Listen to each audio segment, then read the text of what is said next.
Well, let's get to our first topic of discussion this Monday afternoon. The Nigerian economy, still reeling from the challenges of 2024, is poised for a make-or-break year in 2025.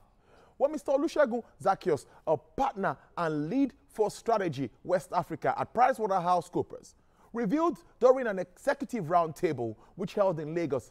Now, he noted that several fiscal issues are bound to influence the Nigerian economy this year. He says GDP may grow marginally by 3.3% in 2025 on the back of sustained policy reforms.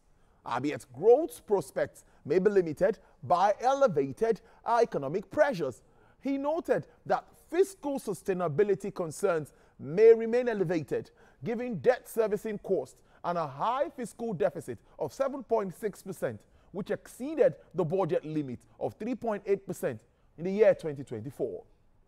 However, the government the government's planned expenditure increased to 47.9 trillion naira in 2025, along with the new minimum wage, which is expected to fuel inflation. Consequently, the CBN may sustain a tight monetary policy to manage these inflationary pressures. Well, let's digest some of these burning economic issues, and I'm starting the week with Mr. Adewale Oyerinde. He is the Director General of the Nigerian Employers Consultative Association, NECA, DG NECA. Thank you so much for coming into the studio. Mr. Oyerinde, it's good to see you. Thank you. Good afternoon, and nice being with you again. Yes, I think we should start, just like my introduction speaks to the burning economic issues that we've seen in recent times. Yeah. Inflation is not going anywhere anytime soon, but there's an expectation that it might drop as we move in the year. Yeah. Economic growth, GDP, and all of that. We also expect rebasing anytime very soon. But your deal with the private sector, and I always like to start with discussions like this. What are these? How are all of these concerns? How are you taking them? How important are they to your day-to-day business activities? Thank you once again. And I think for the private sector, it's more of cautious optimism. You know, cautious optimism within the context of what we experienced in 2024, where we are coming from in 2022, 2023, and then the reforms came on board in 2024, full force in 2024, and now you are wiser within the context of operation. You are wiser within the context of your anticipations, in the context of your optimism. But one positive, you know, in the midst of the whole issue that you can leverage on is, before now there seems to be no serious level of certainty or stability. You know, what you found in the last few months is there's a bit of stability in the context of forex, even if naira is still very high within the context of business operation. As of today, it rested about 1,400 or 1,400 and something naira. But there seems to be some level of stability. The reforms, sustained as they've been, also seems to be finding their roots before they we start seeing the real fruit of what is going to happen. As someone said, and as we have reiterated many times, that if you find yourself in a hole, you know, the first thing you should do is to stop digging. And we think the government have tried its best to get us to stop digging, you know, our own, digging ourselves economically into that very difficult grave. And those reforms that they've announced, although seems to bring us back to the reality that you can't stop digging. And once you stop digging, it doesn't mean you started making progress. While you are trying to bring yourself out of the hole onto zero level, before you start seeing visible progress. I think what we have done, what we have seen, is that we are getting out of the hole, or we have stopped digging. Notwithstanding the multifaceted challenges that we currently have, the high debt rate, so many of those issues, but we seem to have stopped digging, and we seem to be poised to, with sustained reforms, with sustained energy that the government is putting in place, and with deepened engagement with the private sector. You know, projects that you want the economy to grow 10%, projects you want it to grow 0.1%, project you want a $10 trillion economy in 5 years. You know, you still need the private sector to play a very critical role in driving that growth. And I think a lot can still be done within government in engaging the private sector.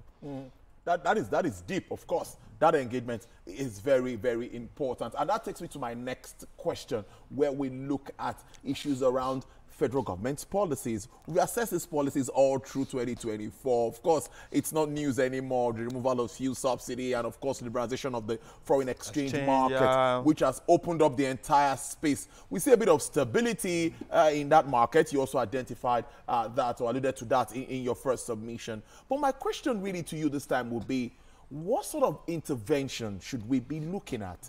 The interventions remains very important, particularly for businesses. What sort of interventions are we to expect moving on in 2025 that will help cushion the effect of the fallout of all of this development and initiatives of government? You know, it's one thing for government, you know, and when you say government, sometimes we assume, rightly or wrongly, that it is the whole government, as it were. But what you've seen progressively is there are inherent contradictions even within the government, where the federal government is doing its best to probably attract and retain investment. And you see how within the same system, regulators, you have legislators also creating bottlenecks for investment retention. We see our businesses closing down, even while we have many businesses coming. So for you to experience growth in real context, you must retain your current investments so that they don't go, and then you position yourself to attract investors. But what we have seen, and one of the biggest interventions that government can assist with, is to address regulatory issues. Regulatory issues, legislative issues. Even as at yesterday, we see how one committee of the National Assembly, one ad hoc committee or the other, are still inviting businesses for one investigative hearing or the other based on Section 88 and 89 of the Constitution. And mind you, the appeal court has said the Section 18 and 89 doesn't give the House the powers, oversight function over private entities. They can carry out oversight functions where we don't have problem with government agencies, government ministry department and agencies. But the court have said for the private sector, we have executive agencies, you know, that have enabling acts that created them and compels them to engage the private sector businesses. You have the local content agency, you have the Federal Inland Revenue dealing with taxes, LRSs dealing with the states, you have NSITF on the issue of Compensation Act, you have IT, you have many of those agencies that the private sector are engaging with on a regular basis. So we feel it is over-regulation. It's killing when a business we still have to deal with the legislators at that level. So those contradictions, big contradictions, are the things that we think government can assist with. If you give with one hand, and then another agency or quasi-agency within the same government is strangulating you from the back, you know, it becomes very difficult. We talk about the issue of tax. You know, while efforts is being made to streamline taxes, to reduce taxes, we still have agencies of government, as of today, still collecting different kind of taxes or imposing different kind of taxes, levies, and fees from the back. So it's not enough for us to say, this is what we have to do. You know, what we have to do must be all-encompassing. If we are reducing taxes, then it should go down to all agencies that you cannot collect levies from the back. And many of these issues we have escalated to relevant authorities, and we really want to commend PEBEC for the beautiful work that he did while Dr. Jumoke was head of PEBEC. And now with Princess Zara Mustafa Audu being the head of PEBEC, we know the work will continue. We know she has the capacity to drive the process, but we need to rein in regulators so that they don't frustrate the effort of this government in doing whatever they want to do. Then the issue of yesterday we had in the news that government said, I said we had in the news that government said that Nigerians should also brace up for more electricity tariff increase. Where is that coming from? You know, in my estate, we're in Band A. Band A was foisted on us compulsorily. I'm on Band A too. And for 3 days or 4 days now, we've not had light. So what's the justification for the increase in tariff? Those are the contradictions that we really have to deal with so that we can mass Nigerians behind all these reforms. I think that's something that NERC really needs to look at enforcing those laws on the distribution companies, because same here, I'm on band A, and we had this same challenge sometime last week. For like 2 days, there was no supply and no explanation, no messages. Tolu, now imagine I am a manufacturing business. How that would affect production. I will have a production. Now I will pay through my nose for power. Then I will now have to go back to generator that ordinarily I thought I've escaped from. So it's those contradictions, and that there should be some level of accountability. Yes, there should be. If you don't give me power, then why should I pay for it? If you can't guarantee me power, then why should I pay for it? Very important thing. You touched on tax, which is something that I also like us to touch on today. You know, the tax reform bill, very good work. Many of us have commended the Taiwo Oyerinde-led committee. We've seen the back and forth with regards to this, but finally we got a nod from the governor sometime last week or like 2 weeks ago. But my question really would be the implementation of this moving forward, and how do we balance it? The issue of trade facilitation and government agencies wanting to generate revenue. That thing really is something that we need to address. And you talked about it. People still come for taxes and all of that. You see some regulatory agencies saying they're going to make billions of naira for government. At the end of the day, the importers and exporters are paying for this. That's the reality on ground. Absolutely. How do we balance this to get it right? You know, first, let's commend the Taiwo Oyerinde committee for the uncommon patience. Yes, that's it. It's really uncommon. To engage all stakeholders. You know, on the long run, we realized that different interests were cannibalizing or demonizing the bill because their specific interests has not been taken care of. Yes. Now they've gone round the nook and cranny of this country explaining to everybody, and we seem to have crossed that part.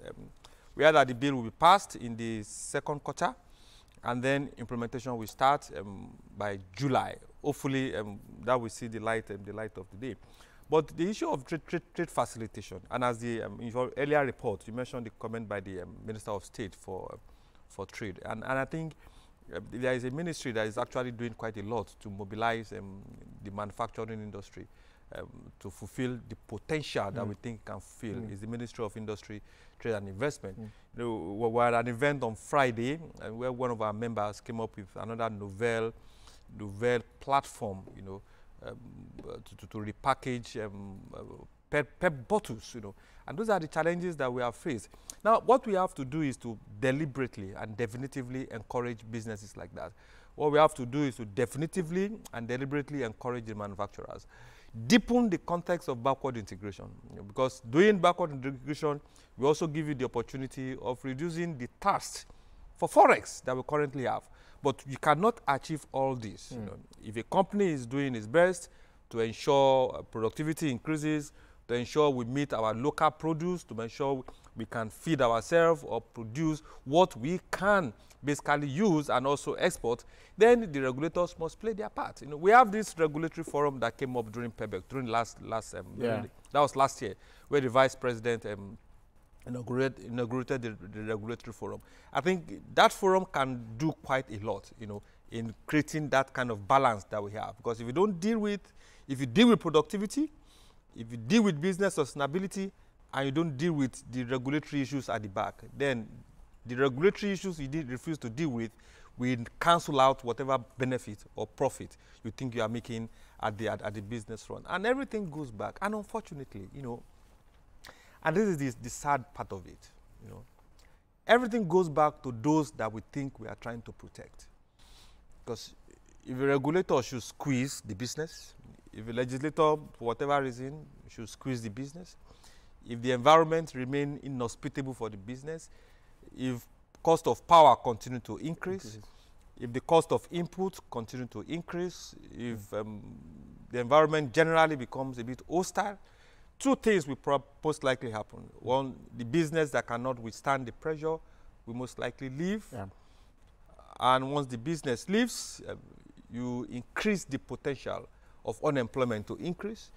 As unemployment continues to burgeon, then you are also creating a fertile ground for insecurity. And the list goes on and on and on like that. And for those businesses that will stay, you know, except you are running the social enterprise or you are running the companies, you must make profit. That's you true. pass the cost basically to the consumer. To the consumers, straight up. And because the consumer must eat, Yeah. the consumer must drink water, the consumer must live. Basically, you keep eroding the cost, the disposable income of the individual. So activities of everybody, all of us, directly or indirectly affect the average Nigerians that we think we are trying to protect. And that's why I said at the first instance that the federal government should not shy or close its eye to say, yes, we have given the manufacturers 10 billion or 15 billion as subvention, as grants. Then close its eyes to what is happening at the back, because that is where the main challenge, where it is. It's a serious one. I read also yesterday about the issue around non-alcoholic carbonated sweetened beverages. I think this has been on for some time. I've had discussions on this at a time where there was supposed to be taxes or levies on it. Where are we with regards to that? For us, it's appropriateness, and this is one thing we are committed to. We are committed at the Nigerian Employers Consultative Association to build institutions. So when a regulator or government itself, we feel government has gone overboard within the context of its regulation, we are not shy to approach the courts to just give interpretations. We're not adversarial. We just approach the courts to just help us to interpret. Government or its agency said this is 1 + 1 is 3, but we believe strongly that 1 + 1 should be 2. But if there is no concurrence, then let's just approach the courts to say, okay, help us to interpret the law. So in 2022, there was this circular on approval for the implementation of fiscal measures and tariff amendments. It came up on 1st March 2022.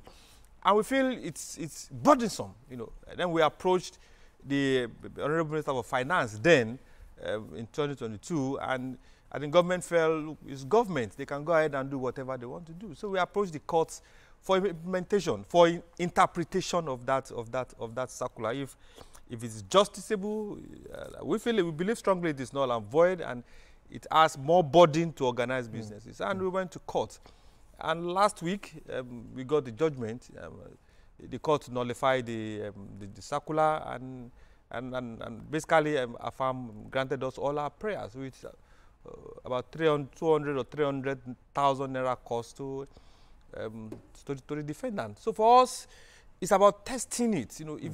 If you are sure, let's just test it. Let's test how justiciable it is. That is how we can build institutions. It is not about the agencies. It's not about the Nigerian customs. We are not attacking the Nigerian customs. We've had issues in court with different agencies. It's not about attacking the personalities in those agencies. It's just let's test the process. Those processes are meant to enable Nigerian businesses. And if we feel those processes or regulations or laws are hindering Nigerian businesses rather than enabling them, if we refuse to raise issues, if we refuse to seek clarification in court, we'll be co-conspirators in destroying this very beautiful and very great country. Well, an interesting conversation with you as usual, but let's look at our outlook again. The projections of growth is about above 3%.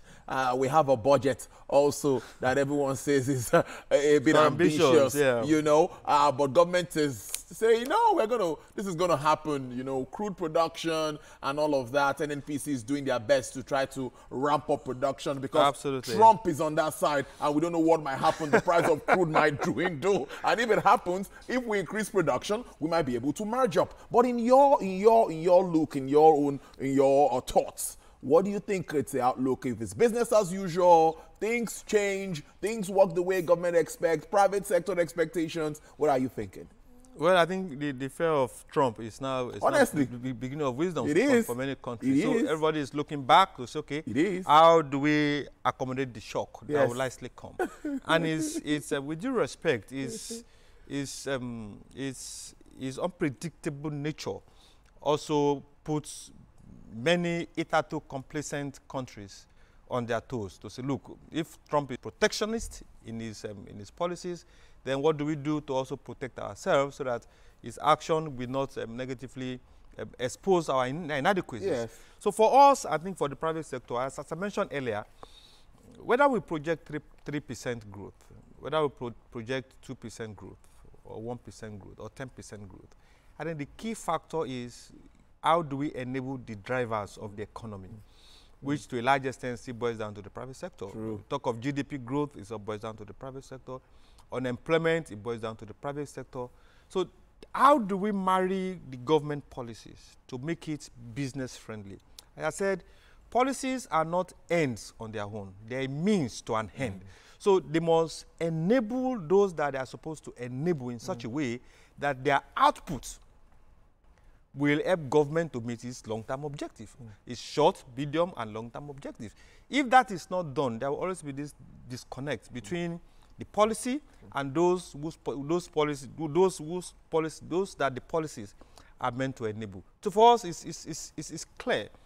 Enable the private sector, provide relevant support, we will retain investment, we will attract investment, and at the point, you realize you are even exporting investment. DG, I must thank you so much for your time. Director General, Nigerian Employers Consultative Association, Mr. Adewale Oyerinde. It's always nice having you in the studio. I must thank you so much for your time. Thank you for coming in. Thank you for having us. Thank you so much. You enjoy the rest of your day and have a great day. Absolutely.